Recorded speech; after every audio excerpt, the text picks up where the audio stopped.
உங்களுக்கு டிஃப்ரெண்ட்டான ரெசிபீஸ்லாம் ட்ரை பண்ண பிடிக்கும்னா இந்த இட்லி ரெசிபியை கண்டிப்பாக ட்ரை பண்ணி பாருங்கள். ரொம்பவும் வித்தியாசமான டேஸ்ட் இல்லை அண்ட் ரொம்பவும் சாஃப்டாக இருக்கும். இன்றைக்கி நம்ம பார்க்க போகிற ரெசிபி ட்ரெண்டிங்கில் இருக்க ஜவ்வரிசி இட்லி தான். ரொம்பவும் வித்தியாசமான டேஸ்ட்டில் இருக்க இந்த ரெசிபி எப்படி செய்கிறதுன்னு பார்க்கலாம். வெல்கம் டு சன்விகா சமையலறை. வீடியோக்குள்ளே போகிறதுக்கு முன்னாடி நம்ம சேனலை ஃபஸ்ட் டைம் பார்க்குறீங்கன்னா சப்ஸ்கிரைப் பண்ணிக்கோங்க. கூடவே இருக்க பெல் ஐக்கானை கிளிக் பண்ணிவிட்டு ஆல் ஆப்ஷனை செலக்ட் பண்ணி வச்சுக்கோங்க. ஒரு பவுலில் 1 கப் அளவுக்கு ஜவ்வரிசி எடுத்துக்கலாம். இங்கே பெருசு சின்னது எது வேணாலும் யூஸ் பண்ணிக்கலாம். இப்போ இதை ஒரு தடவை நல்லா வாஷ் பண்ணி எடுத்துக்கலாம்.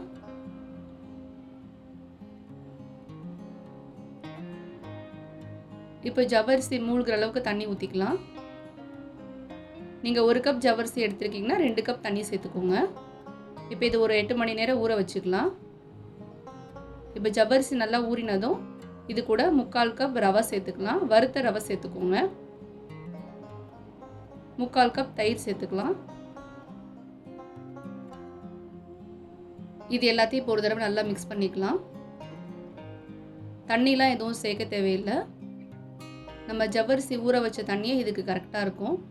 அதனால் ஒரு தடவை நல்லா கலந்து விட்டுட்டு ஒரு 15லேருந்து 20 நிமிஷம் அப்படியே ரெஸ்ட்டில் விட்டுருங்க. இப்போ ஒரு பேனில் 1 டேபிள் ஸ்பூன் எண்ணெய் ஊற்றி எண்ணெய் சூடானதும் கடுகு,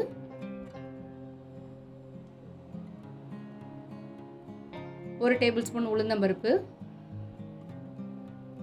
1 டேபிள் ஸ்பூன் கடலைப்பருப்பு ஆட் பண்ணிக்கலாம்.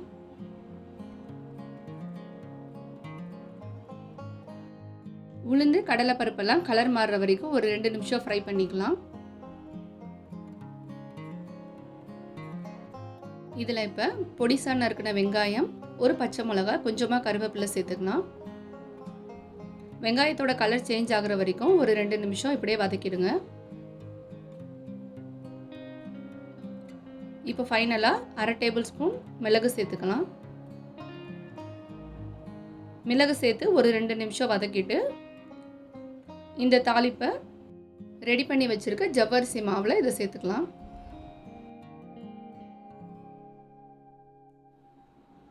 தாளிப்பு சேர்த்ததும் 1/2 கேரட்டை இந்த மாதிரி துருவி சேர்த்துக்கலாம். இது கூட 1/4 டீஸ்பூனுக்கும் கொஞ்சம் குறைவாக பேக்கிங் சோடா சேர்த்துக்கலாம். இப்போ மாவுக்கு தேவையான அளவு உப்பு எல்லாத்தையும் சேர்த்து நல்லா மிக்ஸ் பண்ணிவிடுங்க. நம்ம ஜவ்வரிசி ஊற வைக்கும் போது சேர்த்த தண்ணியே மாவு பதத்துக்கு கரெக்டாக இருக்கும். அதனால் இந்த மாதிரி நல்லா கலந்து விட்டுட்டு ஒரு இட்லி பிளேட்டில் லைட்டாக எண்ணெய் தடவி எல்லா குழியிலையும் மாவு ஃபில் பண்ணிக்கலாம்.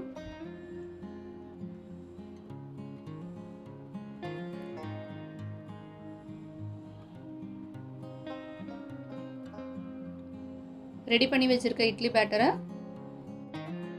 இட்லி பாத்திரத்தில் ஒரு 10 நிமிஷம் ஸ்டீம் பண்ணி எடுத்துக்கலாம்.